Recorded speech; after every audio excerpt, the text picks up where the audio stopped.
నారా చంద్రబాబు నాయుడు అనే నేను ஆந்திர முதலமைச்சராக சந்திரபாபு நாயுடு அவர்கள் இன்னைக்கு பதவியேற்றுக்கிட்டாங்க. இந்த பதவியேற்பு நிகழ்ச்சியில் கலந்துக்கிட்ட தமிழிசை சவுந்தரராஜனை அமித்ஷா, பாஜகவினுடைய தலைவர் அமித்ஷா அவர்கள் கண்டிக்கிற முறையில் பேசினது மிகப்பெரிய விஷயமா வைரல் ஆகிட்டு இருக்கு.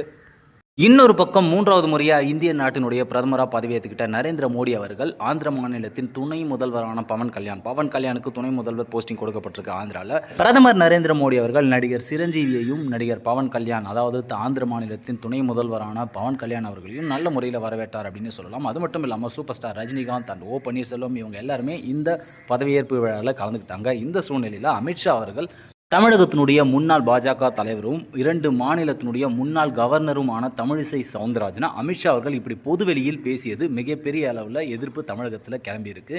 பாஜக தலைவர் அமித்ஷானுடைய இந்த செயலை பற்றி உங்களோட கருத்துக்கள் என்னன்றதை மறக்காமல் வீடியோக்கு கீழே இருக்க கமெண்ட் செக்ஷனில் ஷேர் பண்ணுங்கள்.